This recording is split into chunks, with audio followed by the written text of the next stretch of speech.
بسم اللہ والصلاة والسلام علی رسول اللہ وبعد۔ گزشتہ درس میں ہم نے جو کچھ پڑھا تھا سورۃ العفون یہ ہاتھ باندھنے کے سلسلے میں، اس کا بھی مختصر ہم نے ابھی خلاصہ پیش کر دیا ہے۔ جو بھائی نہیں تھے ان کے علم میں بھی صحیح مسئلہ کیا ہے اس حوالے سے وہ آ گیا ہے۔ اور اس کے بعد ہم نے دعائے ثنا پڑھی تھی کہ ثنا کیا کیا ہے، کتنی قسم کی ثنا ثابت ہے اللہ کے نبی سے۔ اب یہ جاننا ہے کہ دعائے ثنا کا حکم کیا ہے، کہ کیا دعائے ثنا پڑھنا واجب ہے، ضروری ہے، یا یہ کہ سنت یا مستحب ہے، وقت ضرورت اسے چھوڑا بھی جا سکتا ہے۔ کیا خیال ہے اس بارے میں آپ لوگوں کا؟ جی چھوڑ بھی سکتے ہیں، نہیں چھوڑ سکتے ہیں، چھوڑ سکتے ہیں۔ اس معاملے میں بھی اہل علم کا اختلاف ہے۔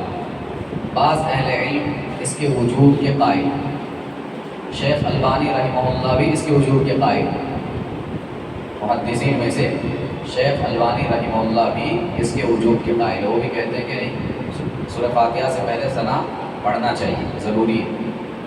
لیکن اکثر اہل علم کہتے ہیں کہ یہ واجب نہیں ہے بلکہ سنت ہے، مستحب ہے، پڑھنا چاہیے انسان کو۔ خاص طور پہ انسان اگر نماز شروع کر رہا ہے تو پڑھنا ہی چاہیے۔ لیکن اہل علم کہتے ہیں کہ سنت یا مستحب ہونے کا یہ مطلب ہے کہ اگر کبھی کسی وجہ سے اگر انسان نہ پڑھے تو اس کی نماز پہ کوئی اثر نہیں ہوگا، یعنی حرج نہیں ہے، وہ بغیر ثنا کے بھی نماز شروع کر سکتا ہے۔ جیسے مثال کے طور پہ کبھی ایسا ہوتا ہے، آپ ابھی آئے وضو کر کے صف میں شامل ہو رہے ہیں، امام صاحب رکوع میں چلے گئے، یا آپ کو ایسا لگ رہا ہے کہ آپ رکوع ہو جائے گی، تو ایسے وقت میں کوئی انسان کیا کرتا ہے، جلدی میں ثنا پڑھنے کے بجائے کیا کرتا ہے، سورہ فاتحہ پڑھ کے رکعت میں شامل ہو جاتا ہے، یا پھر بھول گیا پڑھنا، یہ تو جان بوجھ کے چھوڑ رہا ہے۔ کوئی بھول گیا پڑھنا، نہیں پڑھ سکا، امام کے ساتھ شامل ہوا، ڈائریکٹ سورہ فاتحہ پڑھنے لگا یا امام کی قرات سننے لگا، تو پھر جان بوجھ کر چھوڑ رہا ہے یا بھول کر کے چھوڑ رہا ہے۔ اہل علم کہتے ہیں کہ دعائے ثنا چونکہ سنت ہے، مستحب ہے، اس لیے اگر کوئی کسی وجہ سے جان بوجھ کر چھوڑ دے یا بھول کر کے چھوڑ دے تو اس میں کوئی حرج نہیں ہے، اس میں سجدہ سہو وغیرہ نہیں ہے، اور نہ ہی اس کا پڑھنا ضروری ہے۔ اگر چھوڑ دے تو اس میں کوئی مسئلہ نہیں ہے، حرج نہیں ہے، چھوڑا جا سکتا ہے اس کو۔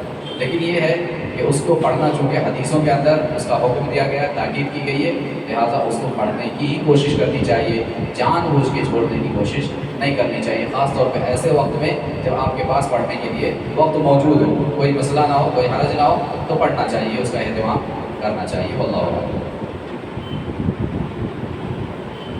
اس کے بعد سورۃ الفاتحہ کا مسئلہ ہم آج پڑھ رہے ہیں۔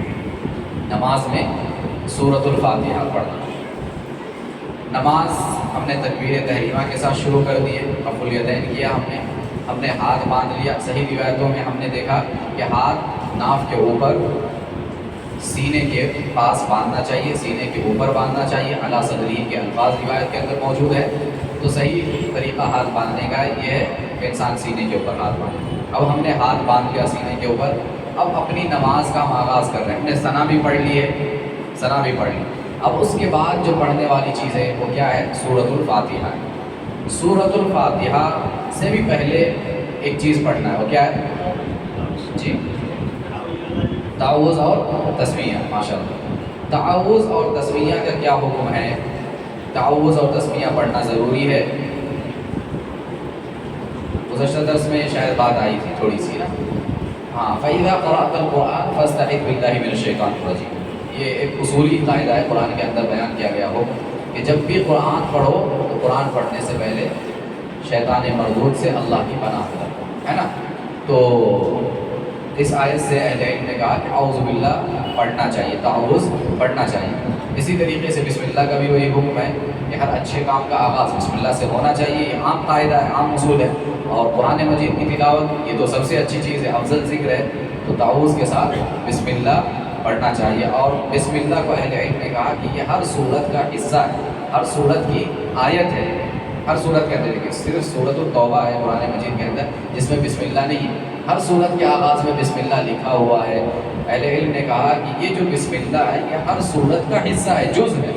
تو لہٰذا اس سے بھی پتہ چلتا ہے اہل علم کی اس قول سے کہ جب بھی ہم قرات کا آغاز کریں تو بسم اللہ ساتھ میں پڑھنا چاہیے. تو اعوذ باللہ اور بسم اللہ.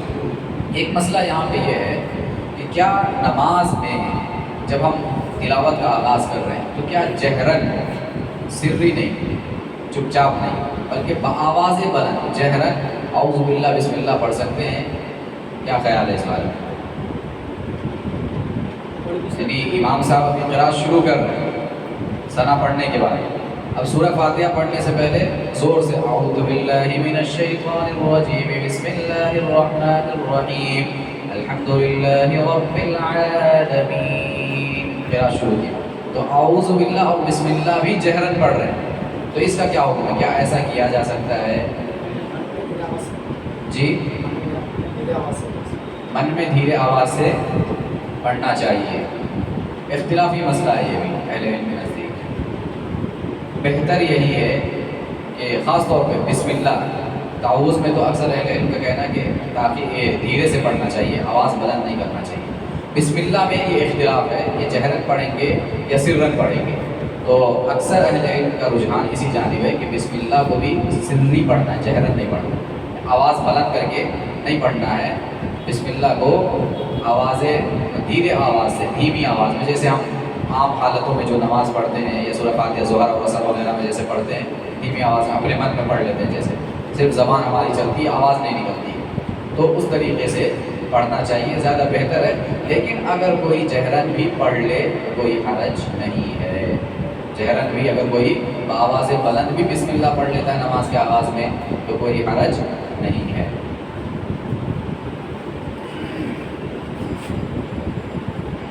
اب اس کے بعد تعوذ اور تسمیہ کے بعد نماز میں سورہ فاتحہ پڑھنا ہے. سورہ فاتحہ کا کیا ہوگا؟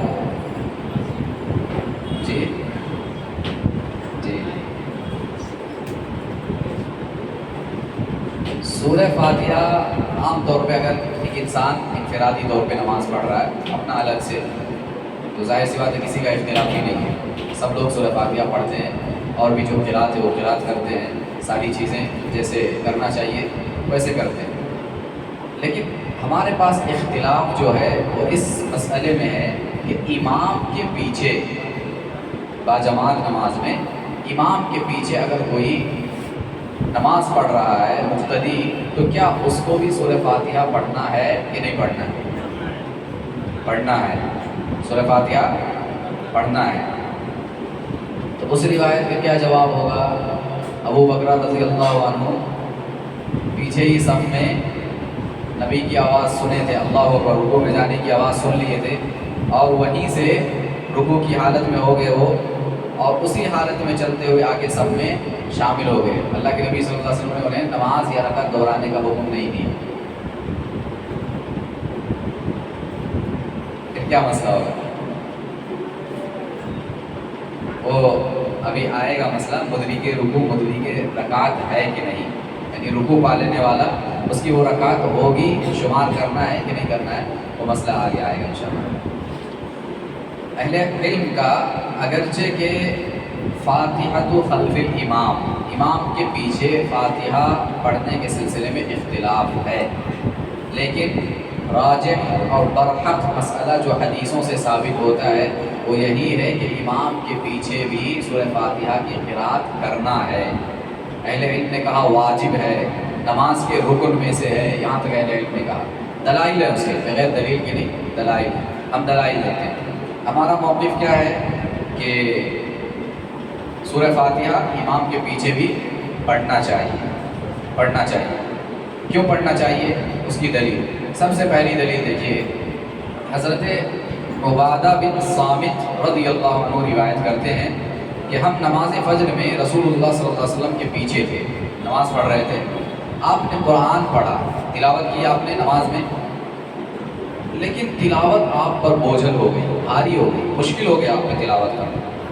جب نماز سے آپ فارغ ہوئے تو آپ نے فرمایا لعلکم تقرؤون خلف امامکم، ایسا لگتا ہے شاید تم لوگ اپنے امام کے پیچھے کچھ پڑھتے ہو. یعنی امام جب قرات کر رہا ہوتا ہے تب بھی تم امام کے پیچھے اس وقت لگتا ہے کچھ پڑھتے ہو۔ صحابہ نے کہا کہ ہاں اللہ کے رسول ہم آپ کے پیچھے پڑھتے ہیں۔ پیارے نبی صلی اللہ علیہ وسلم نے کیا فرمایا؟ کہا لا تفعلوا الا بفاتحة الكتاب فإنه لا صلاة لمن لم يقرأ بها۔ حدیث ابو داؤد کی ہے، ترمذی کی ہے، ابن خزیمہ، ابن حبان، بیہقی، احمد شاکر وغیرہ نے صحیح کہا ہے۔ امام ترمذی، دارقطنی اور امام بغوی وغیرہ نے اس حدیث کو حسن کہا ہے۔ پیارے نبی کیا فرماتے ہیں؟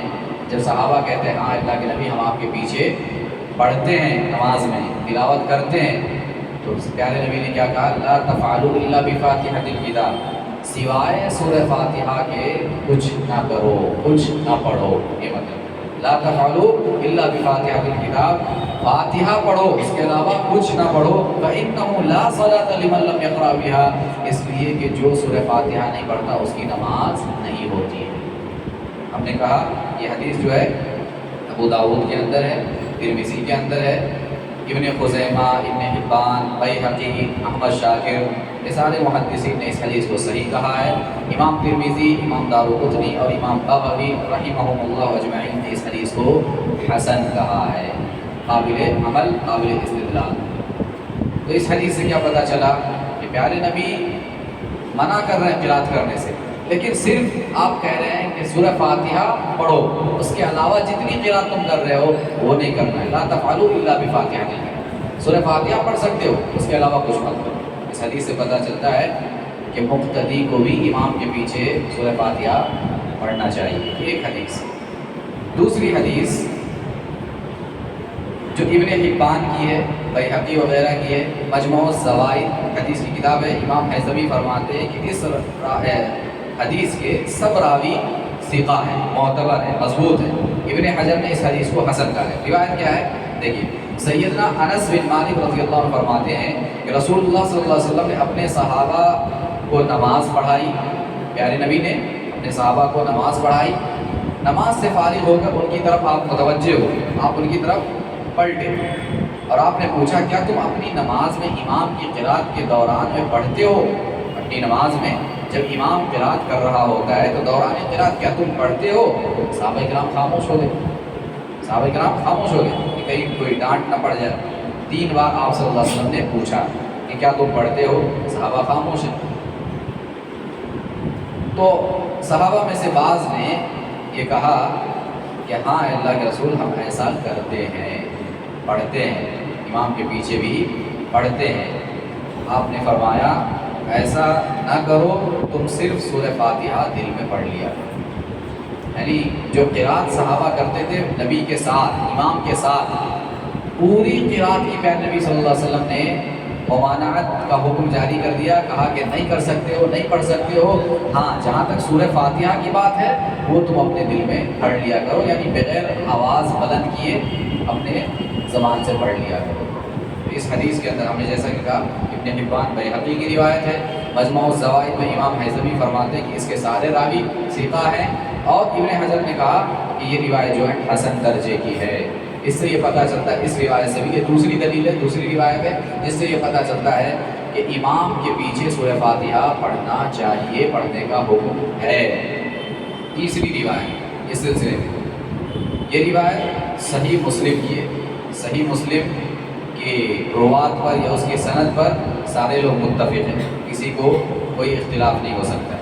روایت حضرت ابو ہریرہ رضی اللہ عنہ بیان کرتے ہیں کہ رسول اللہ صلی اللہ علیہ وسلم نے فرمایا جس شخص نے نماز پڑھی اور اس میں سورہ فاتحہ نہ پڑھی وہ نماز ناقص ہے۔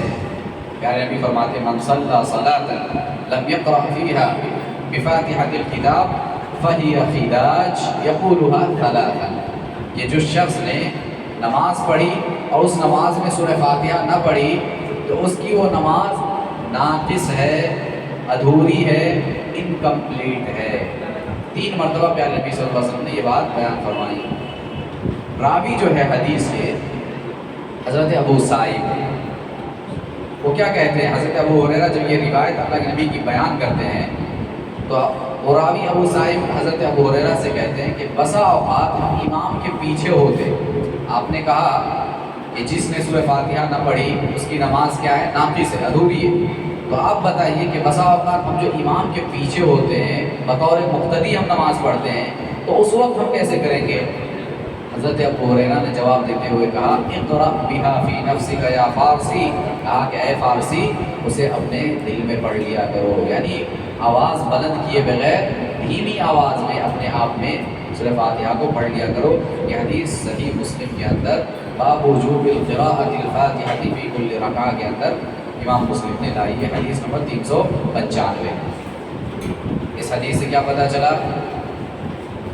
امام کے پیچھے سورہ فاتحہ پڑھنا چاہیے۔ چوتھی روایت اس سلسلے لا صلاۃ لمن لم يقرأ بفاتحة الكتاب خلف الامام، خاص لفظ آ گیا ہے، کہا اس شخص کی نماز نہیں ہے جس نے امام کے پیچھے سورہ فاتحہ نہ پڑھی، جس نے امام کے پیچھے، لفظ آ گیا خلف الامام، امام کے پیچھے جس نے سورہ فاتحہ نہ پڑھی اس کی نماز نہیں ہے۔ اس روایت کو علامہ انور شاہ کشمیری رحمۃ اللہ علیہ نے، جن کا تذکرہ ابھی ہم کر رہے تھے کہ فقہ حنفی کے بہت مشہور و معروف عالم گزرے ہیں، محدث گزرے ہیں، علامہ انور شاہ کشمیری رحمۃ اللہ علیہ کہتے ہیں کہ یہ جو روایت ہے یہ صحیح ہے، صحیح درجے کی روایت ہے۔ فصل الختام ان کی کتاب ہے، فصل الختام، اس کے اندر انہوں نے 147 پیج کے اندر اس حدیث پر حکم لگایا ہے۔ وہ کہتے ہیں کہ یہ جو روایت ہے وہ صحیح ہے، جس میں پیارے نبی فرماتے ہیں کہ امام کے پیچھے جس نے سورہ فاتحہ نہ پڑھی اس کی نماز نہیں۔ اس روایت سے بھی پتہ چلتا ہے کہ امام کے پیچھے مقتدی کو سورہ فاتحہ پڑھنا چاہیے۔ یہ چوتھی دلیل۔ پانچویں دلیل کیا ہے؟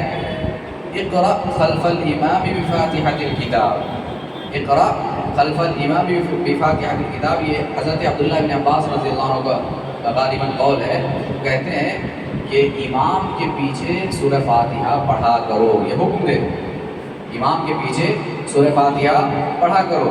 یہ حدیث جو، یہ روایت جو ہے بیہقی کے اندر موجود ہے، سنن الکبریٰ کے اندر موجود ہے، اور روایت صحیح درجے کی ہے۔ اس روایت سے بھی کیا پتہ چلتا ہے؟ امام کے پیچھے سورہ فاتحہ پڑھنا چاہیے۔ اور اس حوالے سے ایک چھٹی حدیث ہے جو اس باب میں آخری حدیث ذکر کر رہا ہوں، وہ کیا ہے؟ مشہور و معروف حدیث ہے، صحیح بخاری کے اندر وہ روایت آئی ہوئی ہے۔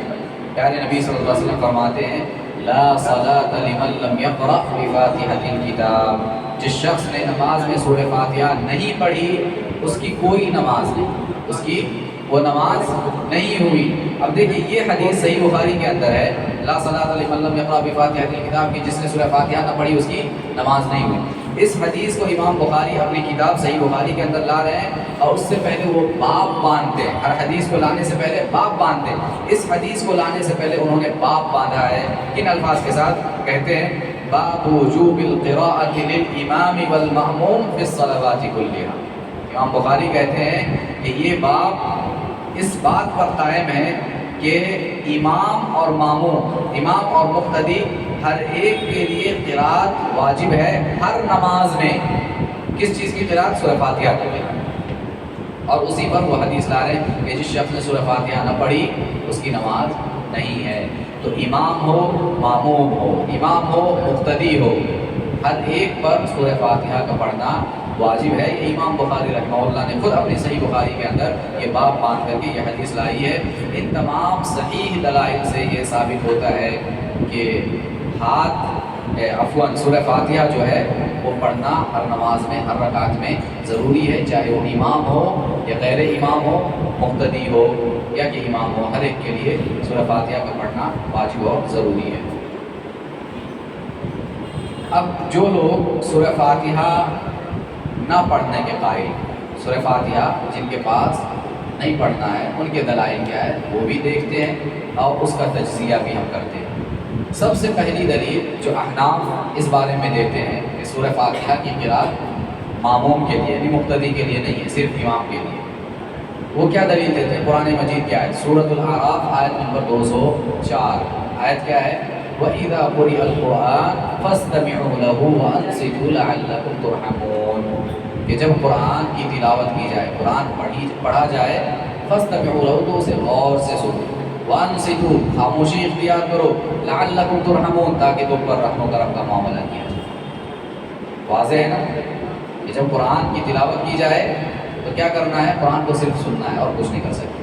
اس آیت سے یہی معلوم ہوتا ہے، یہ ایک دلیل ہے۔ دوسری دلیل وَإِذَا قَرَأَ فَأَنصِتُوا، صحیح مسلم کی روایت ہے، احمد، ابو داؤد، دارمی، دارقطنی، بیہقی وغیرہ کے اندر یہ روایت آئی ہوئی ہے کہ جب رسول اللہ صلی اللہ علیہ وسلم نے فرمایا کہ جب امام قرات کرے، سورہ فاتحہ پڑھے، قرات کرے، فانصتوا، تو اس میں خاموش رہو۔ سورہ فاتحہ کا ذکر نہیں ہے، قرات کا ذکر۔ جب بھی امام قرات کرے فانصتوا، تو تم خاموش رہو، خاموشی کے ساتھ قرات کو سنو۔ یہ دوسری دلیل ہے جو صحیح مسلم اور حدیث کی دیگر کتابوں کے اندر موجود ہے۔ تیسری دلیل کیا ہے؟ من کان لہ امام فقراءۃ الامام لہ قراءۃ، کہ جس شخص کا امام موجود ہو، یعنی امام نماز پڑھا رہا ہے، پیچھے لوگ نماز پڑھ رہے ہیں، تو امام کی قرات ہی ماموم کی قرات ہے، امام کی قرات ہی مقتدی کی قرات ہے۔ یعنی امام اگر قرات کر لے، وہ قرات مقتدیوں کے لیے بھی کافی ہے، مقتدی کو الگ سے قرات کرنے کی ضرورت نہیں ہے، یہ مطلب ہے۔ یہ حدیث ابن ماجہ، دارقطنی وغیرہ کے اندر موجود ہے، اور حدیث حسن درجے کی ہے، قابل استدلال ہے، قابل قبول ہے۔ یہ تین روایتیں عام طور پہ پیش کی جاتی ہے اس مسئلے میں کہ امام کے پیچھے کچھ بھی نہیں پڑھنا چاہیے، حتیٰ کہ سورہ فاتحہ بھی نہیں پڑھنا چاہیے۔ اہل علم نے اس کا جواب دیا ہے۔ جواب کیا دیا ہے کہ دیکھیے تینوں دلائل پہ اگر ہم اور آپ بھی غور کریں گے تو ہم اس نتیجے پہ پہنچ سکتے ہیں۔ کیا؟ پہلی دلیل، جب قرات ہو، امام قرات کرے یا کوئی بھی قرات یعنی قرآن پڑھی جائے تو کیا کرنا ہے؟ خاموشی سے سننا ہے۔ تو جب بھی نماز کے لیے ہو یا نماز کے باہر ہو، کہیں پہ بھی ہو، تلاوت اگر ہو رہی ہے تو اس کو خاموشی سے سننا ہے۔ یہ جو آیت کا مفہوم ہے، یہ آیت میں حکم ہے، یہ عام ہے، ہر جگہ کے لیے عام ہے، کسی ایک جگہ کے ساتھ خاص نہیں کیا گیا اس کو، ہے نا، کہ فلاں وقت میں فلاں جگہ پہ یا نماز کے اندر اگر قرات ہو تو خاموشی کے ساتھ سنو نہیں، یہ عام ہے، ہر جگہ مطلب ایسے ہی کرنا چاہیے، عام حکم ہے۔ دوسری حدیث جو پیش کی گئی ہے اس کے اندر بھی حکم وہی ہے، وَإِذَا قَرَأَ فَأَنصِتُوا، کہ جب تلاوت کی جائے قرآن کی تو کیا کرنا ہے؟ خاموشی کے ساتھ رہنا ہے اور سننا ہے اس کو۔ اب دیکھیے یہ جو روایتیں ہیں، تینوں روایتیں ہیں، اس کے اندر جو حکم ہے وہ عام ہے، عام حکم ہے، جیسا کہ ہم نے کہا یہ عام حکم ہے۔ لیکن اگر اس عام حکم کے پاس اگر کوئی ایسی حدیث آ جاتی ہے جو اس عام حکم کو کسی وقت تک کے لیے خاص کر دیتی ہے، تو پھر وہاں وہ خاص کرنے والی حدیثوں کو دلیل بنایا جائے گا۔ مثلا اب دیکھیے قرآن کو سننے کا حکم دیا گیا ہے قرآن کے اندر کہ جب بھی قرآن کی تلاوت کی جائے خاموشی اختیار کرنا ہے، سننا ہے تاکہ رحم کیا جائے۔ لیکن حدیث جو دوسری طرف ہم نے پڑھی ہے، پیارے نبی صلی اللہ علیہ وسلم خود کیا فرما رہے ہیں کہ آپ کے پیچھے صحابہ تلاوت کر رہے تھے، آپ نے کیا کہا؟ لا تفعلوا الا بفاتحۃ الکتاب، مت پڑھو، کچھ اور حرکت مت کرو سوائے سورہ فاتحہ کے۔ اللہ کے نبی صلی اللہ علیہ وسلم نے مکمل قرات کی ممانعت کر دی، منع کر دیا، کسی بھی طرح کی قرات آپ نہیں کر سکتے نماز میں، ہاں سورہ فاتحہ کی قرات آپ کو کرنا ہے۔ تو یہ حدیث سورہ فاتحہ کی خاص کر رہی ہے کہ نماز کی حالت میں سورہ فاتحہ کے پڑھتے وقت آپ کو سورہ فاتحہ پڑھنا پڑے گا، اور وہ جو آیت کا حکم ہے خاموشی اختیار کرو وہ عام حالات کے لیے ہے، وہاں پہ یہ حدیث لی جائے گی، اس حدیث سے استدلال کیا جائے گا کہ سورہ فاتحہ آپ کو پڑھنا ہے۔ اسی طریقے سے دوسری روایتیں جو ہم نے پڑھی ہے، لا صلاۃ لمن لم یقرأ بفاتحۃ الکتاب، اس شخص کی نماز نہیں ہے جس نے سورہ فاتحہ نہیں پڑھی، وہ بھی حدیث خاص کر رہی ہے اس کو۔ آیت کے حدیثوں کا جو حکم ہے وہ عام ہے، لیکن نماز کے ساتھ سورہ فاتحہ کو خاص کیا گیا کہ یہاں جو معاملہ ہے وہ سورہ فاتحہ کا معاملہ ہے، وہ سورہ فاتحہ آپ کو پڑھنا ہے، دیگر قراتیں آپ کو نہیں کرنی ہے، لیکن سورہ فاتحہ جو ہے وہ آپ کو پڑھنا ہے۔ اس لیے کہ پیارے نبی فرماتے لا صلاۃ لمن لم یقرأ بفاتحۃ الکتاب، اس شخص کی نماز ہی نہیں ہے جس نے سورہ فاتحہ نہیں پڑھی۔ تو جب آپ کی نماز نہیں ہو رہی ہے تو سورہ فاتحہ پڑھنا ہے آپ کو، تب آپ کی نماز ہوگی۔ تو یہاں حدیث جو ہے وہ خاص کر رہی ہے اس عمل کی، سورہ فاتحہ کو پڑھنے کی۔ اسی طریقے سے حضرت ابو ہریرہ کا ہم نے دیکھا کہ جب آپ روایت بیان کر رہے ہیں کہ جس شخص نے سورہ فاتحہ نماز میں نہیں پڑھی اس کی وہ نماز ناقص ہے، نامکمل ہے، ناتمام ہے، تو راوی کیا کہتا ہے؟ راوی ابو سعید کہتے ہیں کہ بسا اوقات ہم امام کے پیچھے ہوتے ہیں تو کیسے پڑھیں؟ حضرت ابو ہریرہ کا جواب کیا ہوتا ہے؟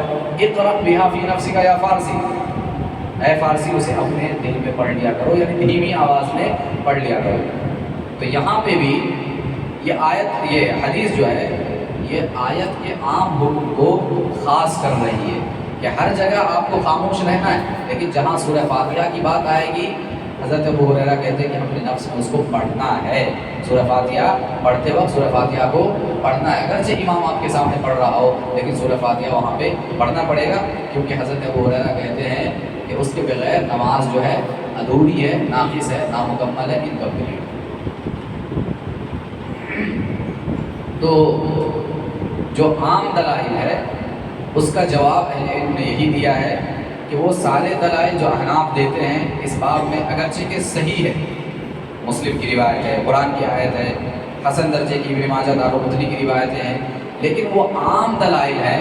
سورہ فاتحہ کی جتنی بھی دلیلیں آئی ہیں وہ تمام چیزوں کو خاص کر رہی ہے سورہ فاتحہ کے سلسلے میں۔ تو سورہ فاتحہ جب پڑھا جائے گا تو اس وقت امام کو، مقتدی کو، سب کو سورہ فاتحہ پڑھنا پڑے گا۔ امام احمد رحمہ اللہ کے پاس غالباً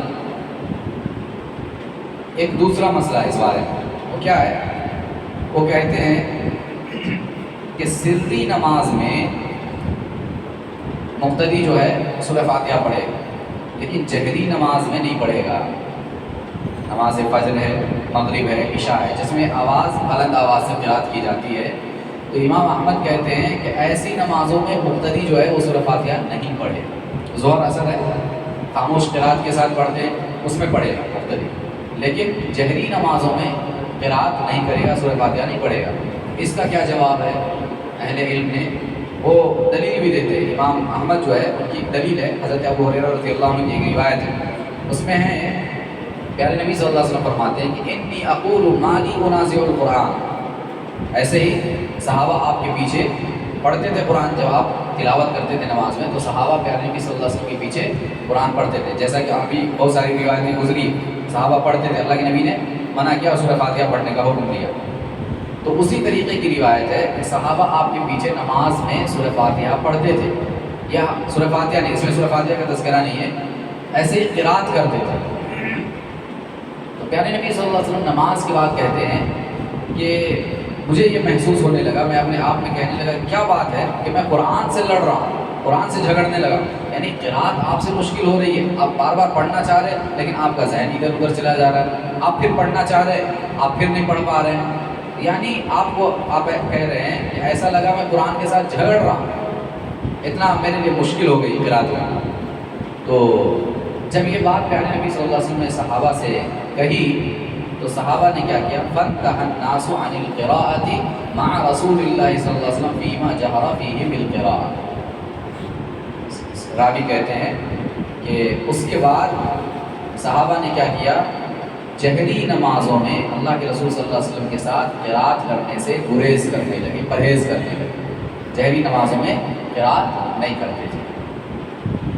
اب یہ روایت امام احمد بن حنبل رحمہ اللہ نے بطور استدلال اپنے موقف کے لیے پیش کیا ہے کہ اس سے یہ پتہ چلتا ہے، ان کا کہنا ہے کہ اس روایت سے پتہ چلتا ہے کہ جہری نمازوں میں قرات نہیں کرنا ہے مقتدی کو، یہ دلیل ہے۔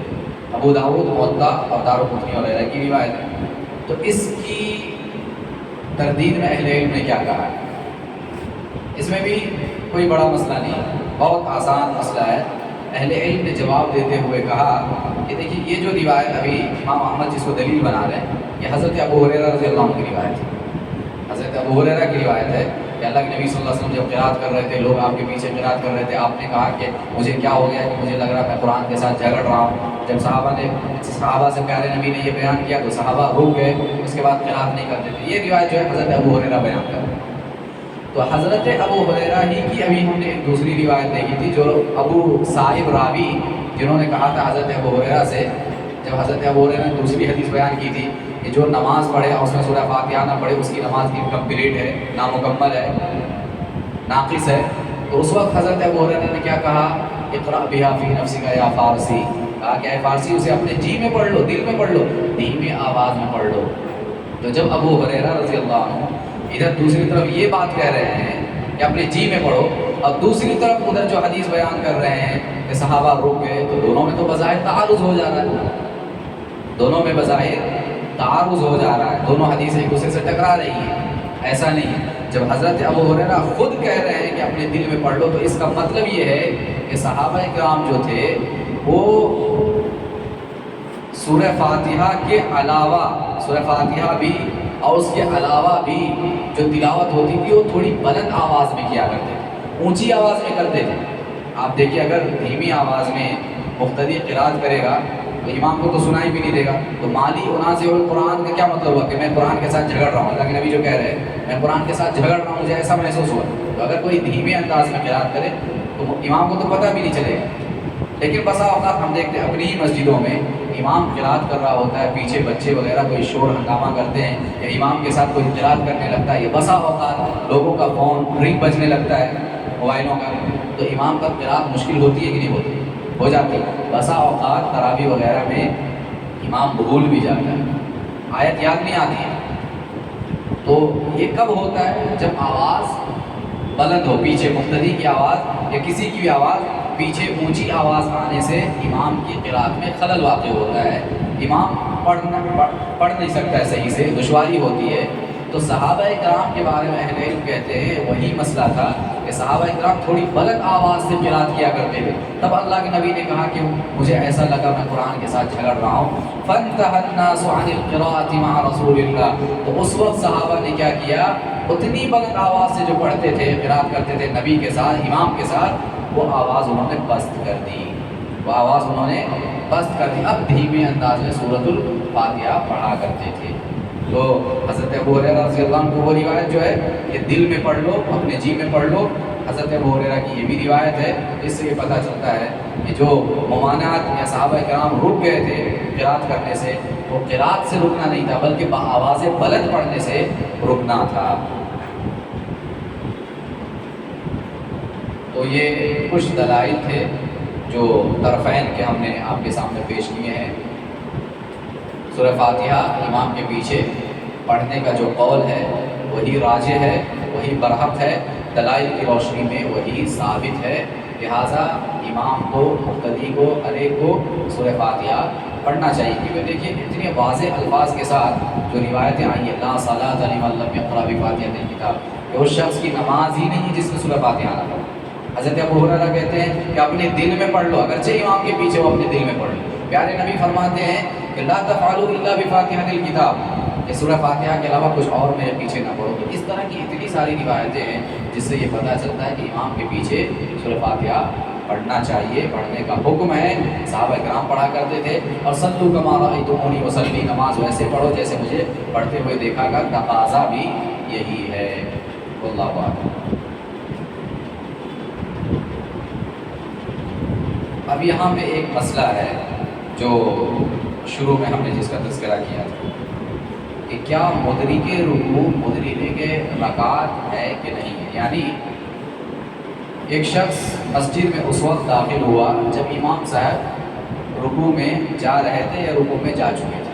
اب جب وہ مسجد میں داخل ہوا، نماز میں شامل ہو رہا ہے، تو اسے امام کی رکوع مل رہی ہے، قیام نہیں ملا اس کو، رکوع مل رہی ہے، رکوع میں شامل ہو گیا اٹھنے سے پہلے، امام کے سر اٹھانے سے پہلے، رکوع سے اٹھنے سے پہلے وہ رکوع میں امام کے ساتھ شامل ہو گیا، تو یہ رکعت اس کی مانی جائے گی کہ نہیں مانی جائے گی، یہ ایک اختلافی مسئلہ ہے، اور یہ ہمارے اپنے اہل حدیث علماء کے درمیان بھی اختلاف ہے اس بات میں۔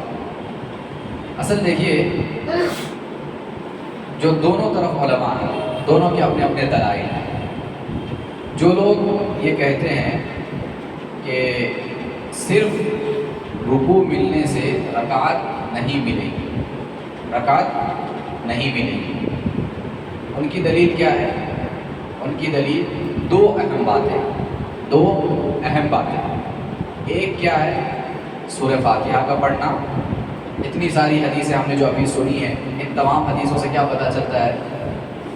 سورہ فاتحہ کے بغیر نماز نہیں ہوتی ہے، نماز نہیں ہوتی ہے یعنی آپ نے جس رکعت میں سورہ فاتحہ نہیں پڑھی اس کا مطلب یہ کہ وہ رکعت بھی آپ کی نہیں ہوئی ہے کہ نہیں؟ اگر آپ نے پوری نماز میں سورہ فاتحہ نہیں پڑھی تو آپ کی وہ پوری نماز نہیں ہوئی۔ یہ دیکھیے کتنی زبردست بات ہے، حدیث کی روشنی میں یہ مسئلہ نکلتا ہے کہ اگر کوئی شخص صحیح حدیثیں پا لینے کے بعد، صحیح حدیث جان لینے کے بعد بھی اگر سورہ فاتحہ نہیں پڑھتا ہے، جان بوجھ کر کے چھوڑتا ہے کسی بھی وجہ سے، تو اس کی گویا پوری زندگی کی نماز نہیں ہو رہی ہے۔ اس میں سوچنا ہے انسان، غور و فکر کرنا ہے کہ اتنی ساری محنت جو میں کر رہا ہوں، نماز پڑھ رہا ہوں اللہ کی رضا کے لیے، اللہ کی جنت کے حصول کے لیے، ہاں رضا الہی کے لیے، لیکن دوسری طرف میرے ایک چھوٹے سے عمل نہ کرنے کی وجہ سے کیا ہو رہا، میری وہ نمازیں مقبول نہیں ہو رہی ہے۔ اور دیکھیے وہ حدیث آپ کے سامنے جو ایک پڑھی گئی ہے حضرت ابو ہریرہ کی، حضرت ابو ہریرہ کہتے ہیں رسول اللہ صلی اللہ علیہ وسلم نے فرمایا جس شخص نے نماز پڑھی اور اس میں سورہ فاتحہ نہ پڑھی بس وہ نماز ناقص ہے۔ تو یہاں بعض اہل علم احناف یہ کہتے ہیں کہ دیکھو نماز ہو جاتی ہے، پیارے نبی نے کیا کہا، نماز ناقص ہے مطلب ادھوری ہے، نماز میں تھوڑی بہت کمی آ رہی ہے، نماز ہو جا رہی ہے لیکن نماز میں کمی آ رہی ہے، تو تھوڑی بہت کمی کی گنجائش ہے، نماز تو ہو جاتی ہے، باطل نہیں ہوتی ہے، نماز فاسد نہیں ہوتی ہے، یہ بعض اہل علم کہتے ہیں احناف کے لوگ۔ تو ایک تو اس کے مقابلے میں اتنی ساری روایتیں پیش کی گئی ہے وہ اپنی جگہ پہ کہ ان سے ان کے اس قول کی تردید ہوتی ہے، اور دوسرا اگر اسی حدیث کو آپ رکھ لیں سامنے تو ایک عقل مند انسان ذرا سوچئے کہ نماز ہم پڑھ رہے ہیں لیکن ہم جان رہے اس بات کو کہ میری وہ نماز ادھوری ناقص ہے، میرے اپنے کسی ایک عمل کے نہ کرنے کی وجہ سے میری وہ نماز ناقص ہے، ادھوری۔ اب پیارے نبی صلی اللہ علیہ وسلم 3 بار یہ بات فرماتے ہیں، فیقولھا 3 بار کہ اس کی نماز ادھوری ہے، ناقص ہے، جس نے سورہ فاتحہ نہ پڑھی۔ اب ایک آدمی عقل مند انسان وہ جان بوجھ کر کے کیسے اپنی نماز کو نامکمل چھوڑ سکتا ہے؟ ظاہر سی بات ہے کہ بھائی نماز جو ہے اس کو مکمل ادا کرنا ہے، مکمل پڑھنے کی کوشش کرنی ہے۔ اب ایک آدمی جان بوجھ کر کے اپنی نماز کو ناقص کر رہا ہے، ادھوری کر رہا ہے، آدھا چھوڑ رہا ہے، تو یہ عقل مند انسان کی علامت نہیں ہے۔ آپ ایک طرف یہ مان رہے ہیں کہ اس حدیث سے صرف زیادہ سے زیادہ یہ معلوم ہوتا ہے کہ نماز میں کمی ہو جاتی ہے، ادھوری رہ جاتی ہے نماز۔ تو جب آپ کو معلوم ہے، مان رہے اس بات کو کہ میری یہ نماز ادھوری ہو رہی ہے، تو آپ کیوں ایسی ادھوری نماز پڑھ رہے ہیں؟ ایسی ادھوری نماز نہیں پڑھنی چاہیے، نماز مکمل کیجئے۔ پیارے نبی صلی اللہ علیہ وسلم نے جو طریقہ جیسے بتایا ہے اس طریقے کے مطابق نماز پڑھنا چاہیے۔ تو ہم یہ عرض کر رہے تھے کہ اہل علم نے جو یہ کہا اس رکوع ملنے سے محض رکعت نہیں ملتی ہے، تو ان میں سے ایک دلیل یہ سورہ فاتحہ کا پڑھنا، سورہ فاتحہ کا پڑھنا اتنی حدیثوں سے ثابت ہوتا ہے کہ سورہ فاتحہ پڑھنا ضروری ہے، واجب ہے۔ تو اب ایک بندہ جو رکوع میں شامل ہو رہا ہے وہ تو سورہ فاتحہ نہیں پڑھ سکا، جب سورہ فاتحہ نہیں پڑھ سکا تو اس کی رکعت کیسے ہوگی؟ یہ ایک چیز، ایک دلیل، مضبوط دلیل ہے۔ اور دوسری مضبوط دلیل کیا ہے کہ جو بندہ آگے رکوع میں شامل ہوتا ہے اسے قیام بھی نہیں ملتا ہے۔ قیام نماز کا رکن ہے کہ نہیں؟ کھڑے ہونا، تکبیر تحریمہ کہہ کر کے انسان اپنے ہاتھ کو باندھتا ہے اور کھڑا ہو جاتا ہے سیدھا۔ تو یہ جو قیام ہے، رکوع تک کھڑا ہونا، یہ نماز کے رکن میں سے، واجبات میں سے، اس کے بغیر نماز نہیں ہوگی۔ جس شخص پر استطاعت ہو، جس شخص کو قیام کرنے کی، کھڑے ہو کر کے، اس پر کھڑے ہو کر کے قیام کرنا ضروری ہے، واجب ہے۔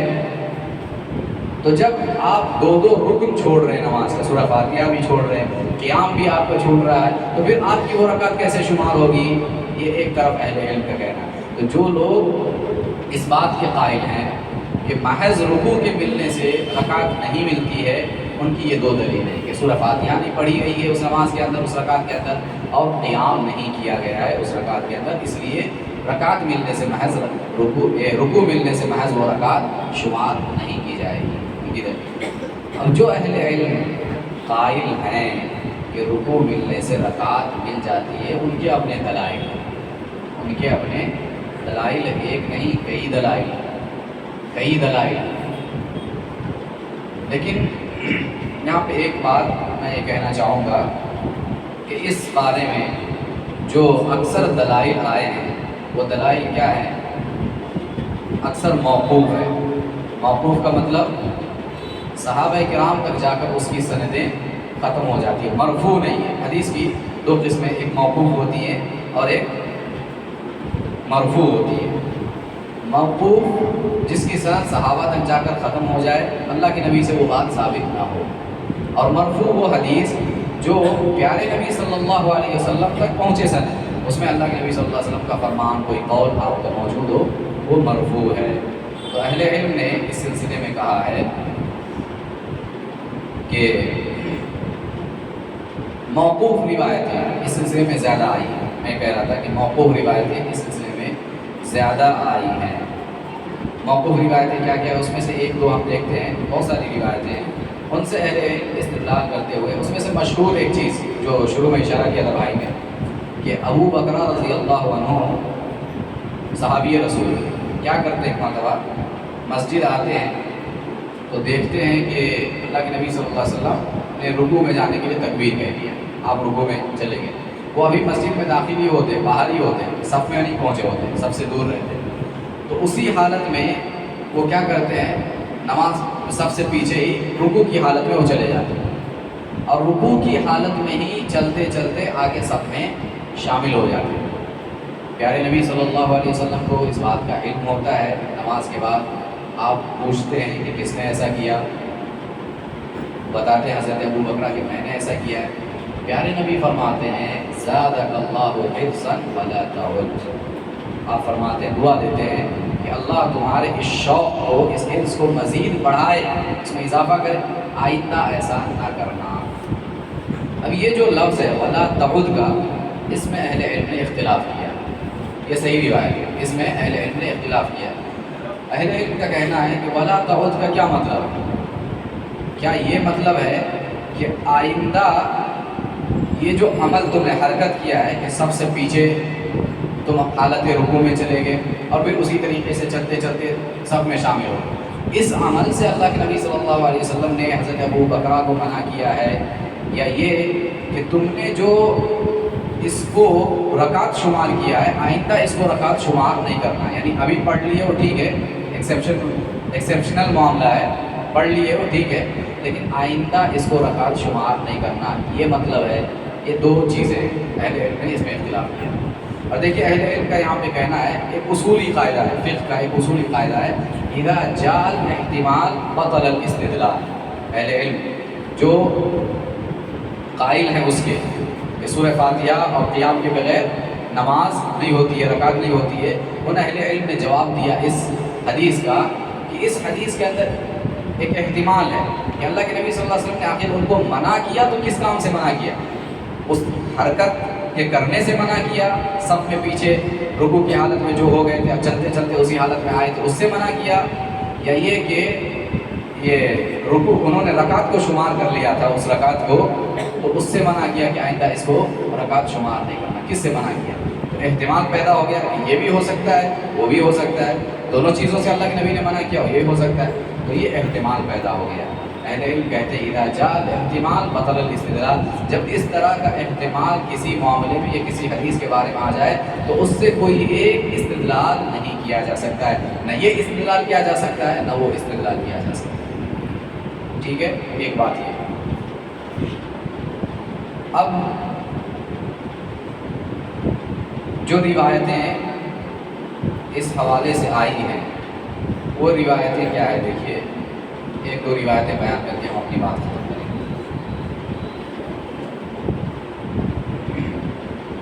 حضرت عبداللہ ابن عمر رضی اللہ عنہ فرماتے ہیں اذا ادرکت الامام راکعا فرکعت قبل ان یرفع فقد ادرکت وان رفع قبل ان ترکع فقد فاتت۔ حضرت عبداللہ ابن عمر کہتے ہیں کہ اگر تم امام کو رکوع میں پاؤ اور تم رکوع کر لو اس سے پہلے کہ وہ اٹھ جائے تو تم نے رکعت پا لی۔ امام کے اٹھنے سے پہلے اگر تم نے رکوع کر لیا، امام رکوع میں تھا تم نے رکوع کر لیا اس کے اٹھنے سے پہلے، تو تم نے رکعت پا لی۔ اور اگر وہ تمہارے رکوع میں پہنچنے سے پہلے اٹھ گیا، امام اٹھ گیا، تو تمہاری رکعت فوت ہو گئی۔ شیخ البانی رحمہ اللہ نے اس حدیث کی سند کو صحیح کہا. موقوف روایت کو حضرت عبداللہ ابن عمر رضی اللہ عنہ کا قول ہے یہ موقوف روایت. اس سند کو امام البانی نے صحیح کہا ہے. ایک دوسری روایت ہے، یہ حضرت عبداللہ ابن مسعود رضی اللہ عنہ کی روایت ہے. روایت کیا ہے کہ زید بن وہب کہتے ہیں، عربی عبارت نہیں پڑھوں گا طویل ہو جائے گی بات. زید بن وہب کہتے ہیں کہ میں اور ابن مسعود ان کے گھر سے مسجد کی طرف نکلے. زید بن وہب کہتے ہیں کہ میں اور ابن مسعود رضی اللہ عنہ ان کے گھر سے، یعنی ابن مسعود رضی اللہ عنہ کے گھر سے مسجد کی طرف نکلے. جب ہم مسجد پہنچے تو امام رکوع میں تھا، تو ابن مسعود نے تکبیر کہہ کر رکوع کیا اور میں نے بھی ان کے ساتھ رکوع کیا. پھر ہم رکوع کی حالت میں ہی چلتے ہوئے سب تک پہنچے. یہ بھی دیکھیے پیچھے ہی رکوع کر لیا اور چلتے ہوئے اسی حالت میں سب تک پہنچے. اور پھر لوگوں نے رکوع سے سر اٹھایا، یعنی وہاں پہنچنے کے بعد لوگوں نے پھر رکوع سے سر اٹھایا، یعنی امام نے سمی اللہ لمن حمدہ کہا. پھر جب امام اپنی نماز سے فارغ ہوا تو میں اپنی نماز پوری کرنے کے لیے کھڑا ہو گیا. یہ زید بن وہب کہتے ہیں جو تابعی ہے، وہ کہتے ہیں عبداللہ بن مسعود اور یہ دونوں ساتھ میں نماز پڑھ رہے تھے اور اس کی حالت میں سب میں جا کر کے شامل ہوئے تھے رکوع کرتے ہوئے. تو یہ زید بن وہب کہتے ہیں کہ جب سلام پھیر دیا امام نے تو میں نے سمجھا کہ میری وہ جو رکعت ہے وہ چھوٹ گئی ہے، کیونکہ امام رکوع میں جا چکا ہے تو میری وہ رکعت چھوٹ گئی. تو میں اپنی اس رکعت کو مکمل کرنے کے لیے سلام پھیرنے کے بعد کھڑا ہوا، امام کے سلام پھیرنے کے بعد. تو عبداللہ ابن مسعود نے کیا کیا، ابن مسعود نے مجھے ہاتھ سے پکڑ کر بٹھایا اور فرمایا تمہیں رکعت مل چکی تھی. شیخ البانی نے کہا اس کی سند صحیح ہے. اس طرح کی کئی روایتیں، ایک دو نہیں کئی روایتیں جو سند کے اعتبار سے صحیح ہے، لیکن اکثر جو روایتیں ہیں اس طرح کی وہ ساری کی ساری موقوف ہیں، صحابہ پہ جا کے ختم ہوتی ہے. صحابہ کا قول ہے اس کے اندر، پیارے نبی صلی اللہ علیہ وسلم کا قول نہیں ہے. تو ان تمام ظاہر سی بات ہے، ایک سوال تو یہ پیدا ہوتا ہے ذہن میں، ایک خیال تو یہ پیدا ہوتا ہے کہ جب صحابہ ایسا کہہ رہے ہیں اور ایسا کر رہے ہیں تو ظاہر سی بات ہے کہ عہد نبوی میں بھی اس طرح کا عمل ہوتا رہا ہوگا.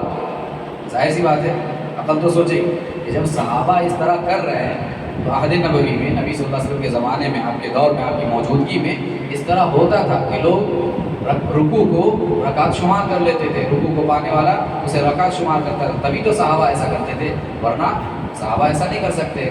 تو اس لیے اہل علم کا کہنا ہے کہ چونکہ یہ موقوف روایتیں سند کے اعتبار سے صحیح ہے، اس لیے یہ ایک ایکسیپشنل معاملہ ہوگا کہ کبھی اگر ایسا ہو جائے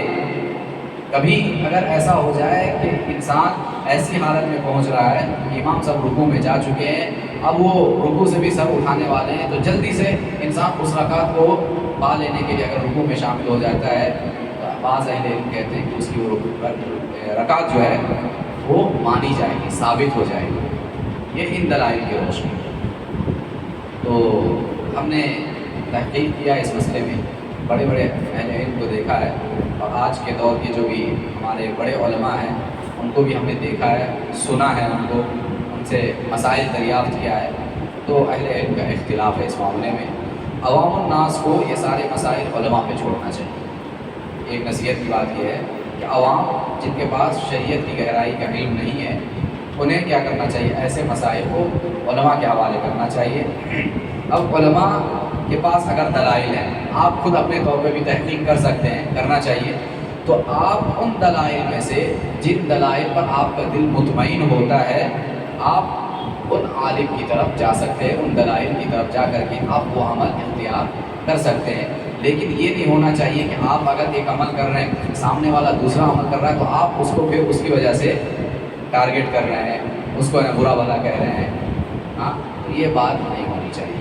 اہل علم نے کہا چونکہ یہ اختلاف علمی اختلاف ہے اور ہمارے ہی علماء کے درمیان اختلاف ہے، تو اس لیے ہر شخص کو علماء کی دلائل کی طرف دیکھنا چاہیے. اور اگر آپ کا دل کسی دلیل سے مطمئن ہوتا ہے، چاہے ادھر ہو یا ادھر، جس دلیل پر مطمئن ہوتا ہے آپ اپنے طور پر وہ عمل کر سکتے ہیں. واللہ اعلم. تو یہ آج کی ہماری نشست رہی. اگلے درس میں انشاءاللہ آمین وغیرہ کا مسئلہ ہے. نماز میں تلاوت کے آداب کیا ہیں، کیا پڑھنا چاہیے، کیسے پڑھنا چاہیے. بعض مخصوص نماز ہے جیسے جمعہ کی نماز ہے، عیدین کی نماز ہے، اور بھی دیگر نماز ہے تو ان میں پیارے نبی صلی اللہ علیہ وسلم کی مسنون قرات کیا آئی ہوئی ہے، اسی طریقے سے اس کے بعد رکوع ہے، سجدہ ہے، یہ ساری چیزیں انشاءاللہ بالترتیب آئیں گی۔ دعا ہے کہ رب العالمین ہمیں مسائل کو سمجھنے اور عمل کرنے کی توفیق عطا فرمائے۔ آمین۔ وآخر دعوانا الحمدللہ رب العالمین۔